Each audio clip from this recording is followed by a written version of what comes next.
Assalamualaikum warahmatullahi wabarakatuh. Bagaimana kabarnya anak-anak hari ini? Sehat ya dan tetap semangat. Anak-anak, minggu kemarin kita sudah mempelajari cara menyajikan data dalam bentuk tabel dan diagram batang. Nah, hari ini kita akan melanjutkan cara menyajikan data dalam diagram gambar dan diagram baris. Kita mulai dari diagram gambar. Diagram gambar disebut juga piktogram. Bagaimana cara menyajikan data dalam diagram gambar? Untuk lebih jelasnya, kita lihat contoh berikut. Perhatikan tabel banyaknya peminjaman buku di perpustakaan. Peminjaman, jadi ini berbicara tentang bukunya ya.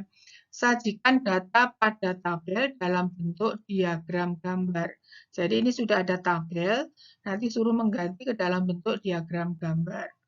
Nah, untuk diagram gambar sebetulnya kolomnya itu sama dengan tabel. Hanya bedanya kalau pada tabel, pada kolom banyaknya itu dinyatakan dengan angka, sedangkan pada diagram gambar dinyatakan dengan gambar.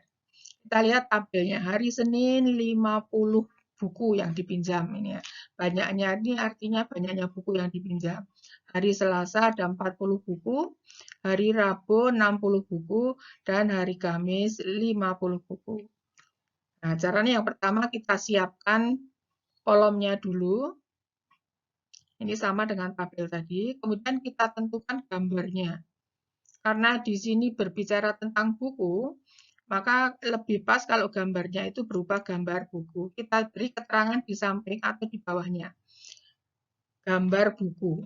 Nah, hari Senin 50 buku. Nah, kalau kita akan menggambar 50 buku di sini, kira-kira terlalu banyak. Nah, supaya lebih simpel, maka satu gambar bisa mewakili sebanyak buku tertentu. Misalnya ini, kita lihat di sini hari Senin 50.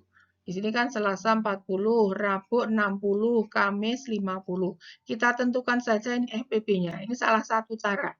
Nah, FPB-nya itu kan 10. Berarti satu gambar itu mewakili 10 buku.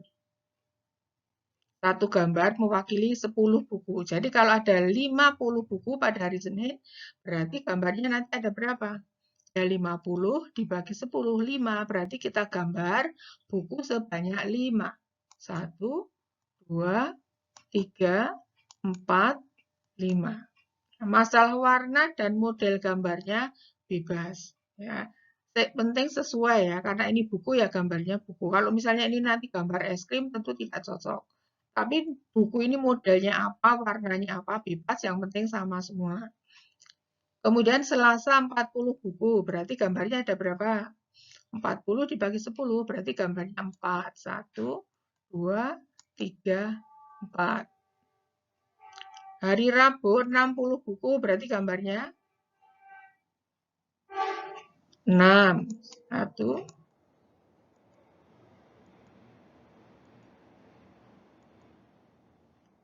hari Kamis, kalau 50 buku berarti gambarnya ada 50 dibagi 10, 5 ya. 1, 2, 3, 4, 5. Sudah paham? Gampang ya. Kemudian dilanjut contoh berikutnya. Dengan contoh yang berbeda ini. Perhatikan tabel banyaknya peminjam buku. Jadi ini orangnya ya, peminjam buku di perpustakaan. Sajikan data pada tabel ke dalam diagram gambar. Di sini ada tabel, kemudian disuruh membuat diagram gambar. Minggu pertama 100 anak, minggu kedua 80 anak, minggu ketiga 90 anak, dan minggu keempat 150 anak. Kalau kita akan menggunakan FPB tadi, berarti nanti ini gambarnya ada 10, 8, 9, 15. Masih terlalu banyak Bu kalau 15. Nah, kita bisa menggunakan cara yang lain. Kita tentukan dulu ini gambarnya gambar apa yang cocok.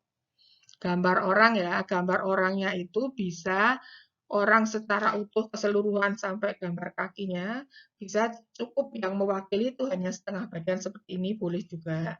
Nah, satu gambar, kalau misalnya mewakili 10 itu dirasa nanti gambarnya terlalu banyak, bisa satu gambar mewakili 20 anak. Jadi kalau misalnya nanti gambarnya ada separuh, berarti nanti mewakili 10 anak. Kalau misalnya ini, minggu pertama 100 anak, berarti 100 dibagi 20. Berarti gambarnya ada gambar orang 5. 1, 2, 3, 4, 5. Di sini paham ya? Minggu kedua 80 anak, berarti gambarnya 80 bagi 20, 4. 1, 2, 3, 4. Nah, kalau 90 anak berarti gambar yang utuh ada 4. 1, 2, 3, 4. Ini kan baru menyatakan 80. Nah, yang 10 anak dinyatakan dengan gambar setengah badan ini. Nah, seperti ini. Kemudian yang minggu keempat 150 anak, berarti yang utuh 7, 1, 2, 3, 4, 5, 6, 7 ditambah yang setengah. Jelas? Lanjut. Kita lanjutkan ke diagram garis. Diagram garis disebut juga grafik. Bagaimana cara menyajikan data dalam diagram garis? Kita lihat juga contohnya. Perhatikan tabel rata-rata nilai ulangan berikut.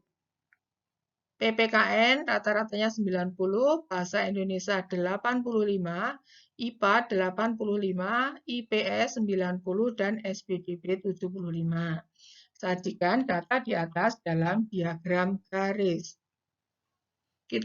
Caranya kita gambarkan dulu garis tegak dan garis mendatar. Ya, seperti kemarin. Kemudian di sini kita lihat angka yang dibutuhkan. Angka yang dibutuhkan itu dari 75 sampai 90. Nah, kalau misalnya ini akan kita buat kelipatan 10, berarti 0, 10, 20, dan seterusnya. Sementara 10, 20, 30-nya nggak dipakai. Nah, supaya ini ringkes, boleh diganti dengan tanda seperti ini. Ya.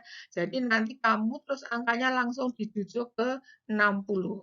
Kalau akan kelipatan 10, berarti nanti di atasnya terus 70, 80, 90, 100. Jangan lupa di sampingnya diberi keterangan.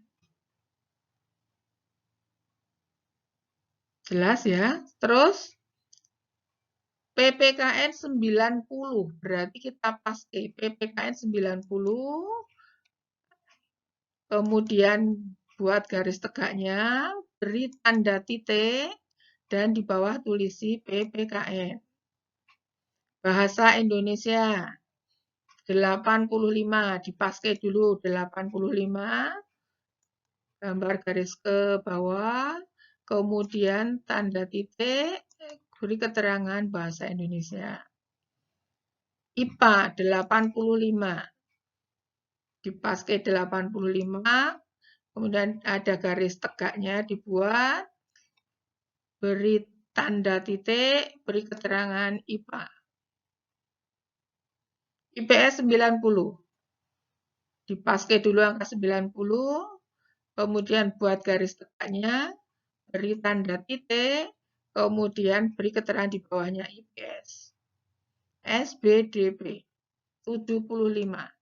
Dipakai 75, beri garis tegak, tanda titik, beri keterangan di bawahnya SBDP. PPKN Bahasa Indonesia, IPA, IPS, SBDP ini menyatakan mata pelajaran, tulis di bawahnya. Mata pelajaran. Setelah itu, kita hubungkan titik-titik yang kamu buat tadi urut. Dari PPKN ke Bahasa Indonesia kita buat garis. Bahasa Indonesia ke IPA kita buat garis. IPA ke IPS kita buat garis. IPS ke SBDB kita buat garis. Nah, ini diagram garis atau grafiknya sudah selesai. Jadi, dari tabel ini tadi, setelah kita ubah ke dalam diagram garis, bentuknya seperti ini. Jelas? Semoga penjelasan ini bermanfaat. Sekian, wassalamualaikum warahmatullahi wabarakatuh.